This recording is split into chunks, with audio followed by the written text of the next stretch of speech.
Vous avez bien compris qu'il y a une scission très importante entre les maladies chroniques et les maladies aiguës. Les maladies chroniques, elles peuvent relever en général de deux choses et uniquement deux choses. C'est les traitements allopathiques qui sont pourvoyeurs de pathologies chroniques à un degré invraisemblable.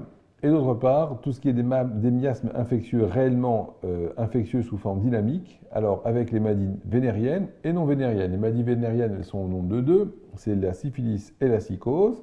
La tuberculose est une maladie contagieuse qui va elle aussi laisser une empreinte à la descendance, d'où la notion de miasme pour la tuberculose. Et enfin l'absor, dont on va débattre un tout petit peu dans les petites minutes qui viendront.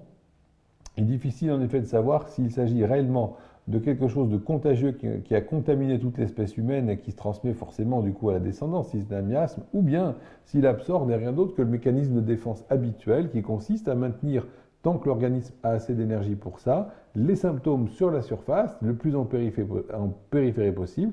Et lorsque ce mécanisme est, je dirais, court-circuité par les moyens allopathiques, des symptômes de plus en plus profonds apparaissent, avec une dégradation de l'état de santé qui fait qu'à leur tour, les descendants auront hérité d'un mauvais état de santé de plus en plus décrescendo, comme vous vous en rendez compte d'ailleurs par les années qui suivent.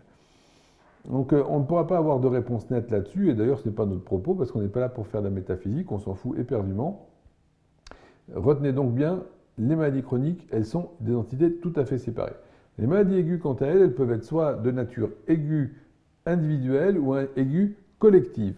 Alors, dans les maladies aiguës, tout ce qui relève des maladies collectives est souvent, d'une part, lié à la météorologie et aux phénomènes naturels qui vont générer la tendance à pouvoir faire une épidémie. C'est quelque chose de très particulier. Dans l'épidémie, on a vraiment le sentiment que l'homme réagit à un bouleversement de son environnement. Si ce sont des choses de nature sporadique, ça va affecter une classe limitée d'individus qui peuvent tomber malades, faire des épidémies de toux chez l'enfant, ce que j'avais dit hier soir, etc. Ce sont des cas limités. Une épidémie, c'est quelque chose de beaucoup plus généralisé, avec énormément de gens qui vont souffrir, mais là encore, on le verra dans les chapitres qui viendront, ce sont des symptômes particuliers.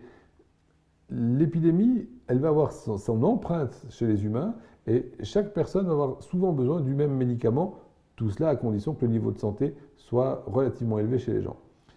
Lorsque vous avez le même médicament épidémique, chacun peut exprimer, néanmoins, les grandes règles ne sont pas violées, chacun peut exprimer la pathologie épidémique sous sa forme privée, qui sera toujours celle du même remède, mais les symptômes seront différents d'un individu à l'autre. C'est ça qui est tout à fait troublant.